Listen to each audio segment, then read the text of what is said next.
Good morning. Now, in this video series, I will be helping my primary 6 students to revise in a thematic way.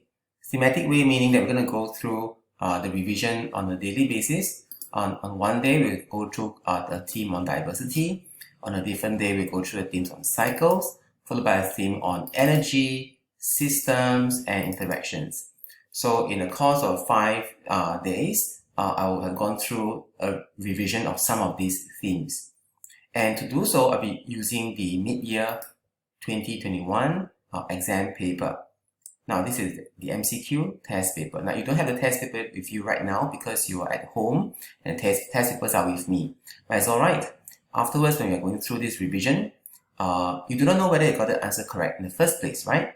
So very simple. All you need to do is to pause the video before I explain before I give the explanation. So you just need to pause the video before I give the explanation, try it out on a piece of paper, and then give your answer. Following that, press the play button to see if you got it correct. That is how you should use the revision video. When school reopen, you will definitely get your test paper back, and that is when you will know if you've gotten it right or not, when you did it in May. But for the purpose of this video, it's for revision purposes. So let's try it all over again. Let's get started. So today we're going to go through diversity first.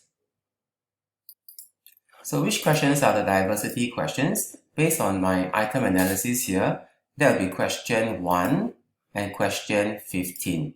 So for today, we'll start slow and examine these two questions. Of course, in booklet B, there are a couple more. There's one that's linked to photosynthesis and energy. There's one on materials and transparency. We may take a look at this, alright? But let's start off with the one on MCQ. Now, why do I not want to go through the booklet B questions in the video series? Because we will definitely go through the corrections when school reopen, and the focus of those time it will spend on will be on the booklet B questions. So I may go through the simpler ones in here in the video for booklet B answers, but those that requires a lengthier explanation, I'm sure you will have questions that you want to ask me in class. Those I'll leave it to for our classroom session to do. Now, for those doing this right now, and if you are really serious about your revision, you would be trying this on a piece of paper. You may pause this. Now, I'm not showing the MCQ options right now. You can pause this and try to identify W, Z, Y, and X on your own. Alright? You can pause the video now. Okay, let's see if you've gotten them correct. Now, this question also, of course, tests you on your ability to read these flow charts. So we know all these things are organisms, so they're all living things because we start off from organisms. So does it make its own food? A very straightforward and simple one. If it's yes, this must be a plant. It cannot be anything else. Okay. Now, next one. Can it make its own food? No. So if it cannot make its own food, what can it be? Let's say it can move freely on its own. Okay, is it a microorganism? Yes, and this can be a bacteria. And then is it a microorganism? No, and this could be a lot of things. It could be your mammals, it could be your reptiles, your amphibians, your all kinds of stuff. So we're not quite sure what this is. We will check the options in a while. Can it move freely on its own? No. So we are referring to things that are rooted to the ground. Since it cannot be a plant, the other thing that is not a plant and cannot move freely on its own would be your fungi. Okay, let's check whether W is a plant or not. Let's see. W plant, so it's either 1 or 2. Let's take a look. X must be bacteria. Okay, we have our answer. Just to make sure we are definitely correct. Z should be a fungi. So mushroom is under the fungi family. Of course, this could be anything. So yeah, answer is 1. And I believe all of you got this correct. Very good. Let's look at question 15.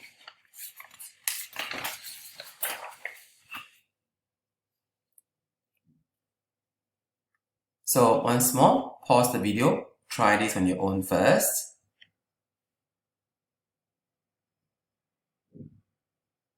Okay, I hope you've gotten your answer. Let's take a look at 15. Now, Kenny conducted several tests on materials S, T, U, and V. So test, so we are, of course, we are always testing for the properties of materials. What are they capable of doing? So in primary 3, you learn several properties of material. You learn that materials can be, so remember this is a revision video, so we're not just focused on getting the answer out, we're also revising it in general. So we learn about properties such as waterproof or not. Learn about this property called strength. Under strength, it can be either strong or weak. Note the difference in the words being used. I didn't say strong is a property. I said strength is a property. Strong will describe whether that material is strong or not. Alright, and typically the words used to suggest whether something is strong or weak will be things like whether it can break easily or not. Okay, it tear easily or not. Now, things such as the flexibility, that is another property. So words that we use to describe whether things is flexible or is it stiff. Be words such as bending. Alright, the word bend will suggest to you flexibility. At primary 3, you also learn about this, and primary 4 as well, about transparency of materials. Whether something that most light pass through, some light pass through, or no light to pass through. Of course, some of you learned the words such as transparent for this, translucent, and opaque. Then we start to learn about other materials and the properties in other themes, such as under the theme of energy, you learn about whether something is under energy. So interesting, it's not under diversity, but under energy, you learn something whether it is a conductor of heat, or whether it is a good conductor of heat, or it is a poor conductor of heat. Under the theme of systems, electrical systems, you learn whether something is a conductor of electricity or is an insulator of electricity. And the topic of interactions, right? Interactions. You learn whether something is a magnetic material, whether something is a magnet, or something is a non-magnetic material. Basically, alright, the idea of diversity is the main idea of that in this theme is to help us as human beings to understand how can we classify the many variety of things that we find in our world, whether they are living things or non-living things. So in this particular section here, this part will be the non-living things, the physical science part of it. Okay, so now we see certain words like break, and that suggests to us this is about whether something is strong or weak. Okay, so if you want to make a frying pan, and then this is about application. So frying pan is something that you'll be using. Of course, you do not want a frying pan to break easily when you drop it, right? Shouldn't be something that break easily. So it's best that it should be something that is strong. So does it break easily? Does it break and drop? We want the answer no. Okay. Now, since it's a frying pan, it means that you want to cook your food fast, so heat must pass through it quickly. So if that's the case, you want it to be a good conductor of heat. So you want a good conductor of heat, of course, yes. And of course, right now you already have your answer. Up to this point, did you manage to spot a mistake? Let me go on a while to see if you can spot a mistake. Does it melt easily? No, we don't want a frying pan to melt easily, right? So it should be a no. So therefore, if I think along this line, I will give the answer V, okay, for 15. The problem is, and the problem is the three of you who made this mistake for question 15, is that you think along the same line as Mr. Long just now when I was pretending to go through it that way. Because that problem is called not reading question carefully. We're talking about handles, okay? So if I only focus on the words frying pan, I'll be focused on the pan, alright, the pen part of it, and not the handle.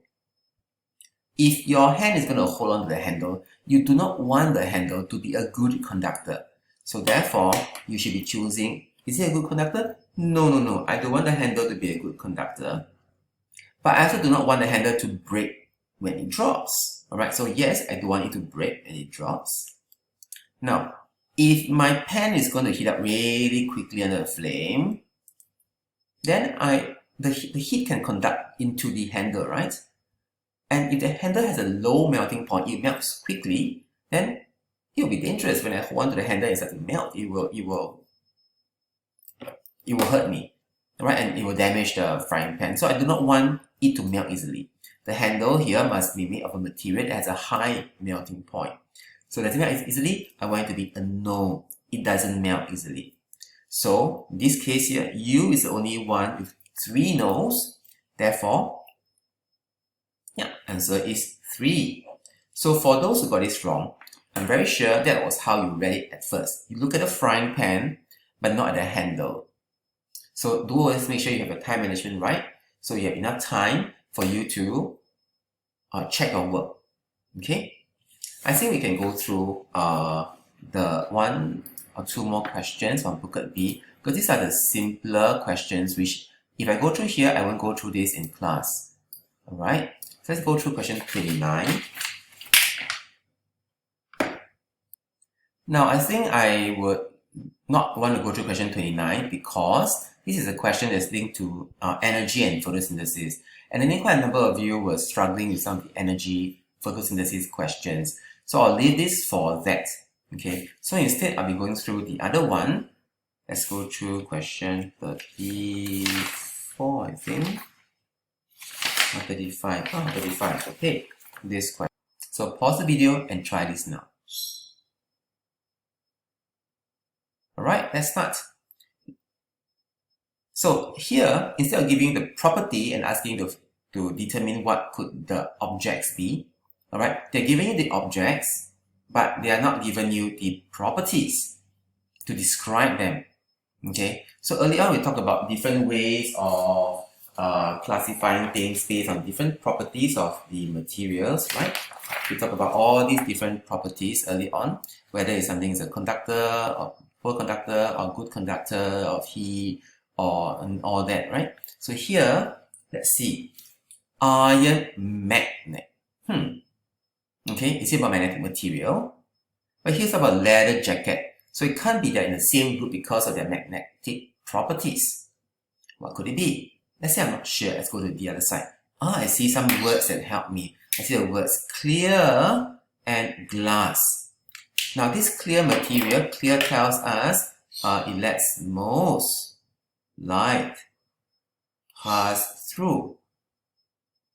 So it lets most light pass through. That tells me that this material is a transparent material, just like glass window. So therefore, if this heading is about transparency, or it's about, let me try a few headings. It's about transparent, or I can use this heading, let most light pass through. I can also talk about, yeah, I think these are very good headings. This will not be good enough because degree of transparency can be it can be either one of the 3, opaque, translucent, or transparent. So this will not be clear. So transparent is good. I can use this as a heading. I can use let most light pass through. That's also a good heading for B.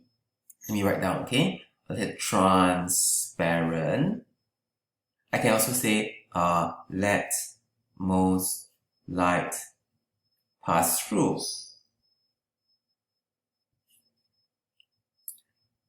Now, for part A, what can this be? Now, if this half of the flow diagram is about degree of transparency, then the other side must also be about degree of transparency. It cannot be about magnetic property, it cannot be about fluid or sink, it cannot be about waterproof or not. It got to be related. Okay? So if this allow most light to pass through, then of course this side would be iron doesn't let light pass through. Leather doesn't let light pass through. I can say it is opaque. Or I can say that do not let light pass through. Right? All these things do not let light pass through. Okay? Now, of course, how will you do your correction since you have no paper with you? Very simple. Okay? You can either do it now on foolscap paper, like question 35A, and do it. So when screw open, you don't have to do it anymore for this question. Just need to cut and paste it in. Or you wait for school to reopen. I will go through this very briefly in class, but I will not be explaining very much because I've explained it here. It's quite straightforward. Okay? Now let's look at part B. Which group will you classify a rubber ball? Very clearly, pause the video. Okay, straightforward, right? If rubber ball is not transparent, rubber is not transparent at all. Rubber doesn't let light pass through. Of course, the answer here would just be A. That's it. Most of the difficulty happened in the second part of the question. Let's take a look at this. Pause the video now and try. Okay, the picture shows a plastic vial made of clear plastic. Suitable materials, okay, using properties of material. Give one reason why this material is suitable for making a file to keep papers. Now, there are several answers. I'll start with the best answer, followed by the other answers that in the end we've decided to accept. Okay. Now, firstly, the clue here. What should the clue be? If I'm going to do my underlining or highlighting, it will be these two words. First is the material plastic itself, and then the very importantly, the word clear. Okay. Now, if I take these two together, right, we're not talking about opaque plastic. We're not talking about translucent plastic. We're talking about clear plastic. If that is the reason, if that is a property of this plastic, then what could the answer be? Okay, let's see what the question requires to do. Give one reason why it is suitable for making a file to keep papers. Alright, so why do I use clear plastic and not opaque plastic? So my answer could be, I give you an option for the first answer. I write it here because I need more space for the other answers that are about to come out. First, I talk about the property. There are two things we want to talk about. So I talk about the property. So I talk about this material is transparent. Okay, that will give me half a mark. But why do I want it to be transparent? If I talk about the property, now I'm listening to the function. Okay, and the function of this is, remember, it's to keep papers, right? Why do I want a plastic file? Imagine some of you have this plastic file and you put your timetable, your class timetable, right underneath this plastic cover, so you can see it without having to open up the file. Transparent, so I can see the paper inside without opening the file. Alright, so that would be the application part, the function of it. Now, are there other answers that we accepted? Yes, we accepted other answers because, and this is because of the question, not because of what. So therefore, I must first stress this is the best answer because it's linked to the stem here. So here, using property of materials, give one reason why this material. So the other answers that we have accepted, but I think they're not as good because they didn't use the idea of clear. Those other answers, girls, your answer, you talk about only plastic. Okay? And you talk about properties such as waterproof. Okay, that's one kind of answer. You talk about strength. That's another kind of answer. You talk about being stiff. Alright, that's another kind of answer. So there are three other answers based on three other properties of plastic. Alright, that we have decided to accept in the end. But I must first stress one more time, the best answer is this. So if you were to mark very strictly, this will actually be the only answer. Because this is the only one that's linked to the clue that I've given you, which is clear. Only clue here is, right, that's linked to this answer. So how can you talk about being waterproof? you can say that, for example, the second possible answer could be, plastic, well, this word clear didn't appear anymore, right? Plastic is waterproof. Okay, half a mark, property. The other half will be function. So the papers do not get wet. Okay, so half a mark here, half a mark here. You can talk about strength. Okay, this is even a worse answer, because this answer doesn't even talk so much about the papers. Okay, plastic is strong, so the file does not break when it falls or when it hits the ground. I hope you can see how this answer is not as good as the first answer. Alright, because this answer doesn't even link to keeping papers. I can keep anything inside, right? Right, this just focus on the word plastic. So to be very honest, if I'm going to be very strict, I'll mark this wrong. So those girls have got a full mark for this question, and your answer is not this. You got to be very careful, because it tells me, it should tell you didn't pay attention to the word clear and the function of keeping papers. Alright, another answer that we have also accepted is the answer here, the fourth one, which is on stiff. So plastic is stiff. How is it useful? So it does not bend and it keeps its shape. Okay, this is not so good. The better one is plastic is stiff, so the papers can be crumple or wrinkle free. Get it? Right? Imagine you keep your papers inside a plastic bag. Plastic bag is of course waterproof, but it is not stiff. It's very flexible. So if you stuff a plastic bag inside your school bag, the paper can become crumpled up. But the best answer is still this. It's linked to the function of keeping papers as well as the idea of being clear plastic. Alright, so I hope that those who got 1 mark, my answer is either this, this, or this, you learn from this. Okay, so that's all for the revision on diversity today. So I'll see you in the next video and we'll go through the next theme. Take care, bye.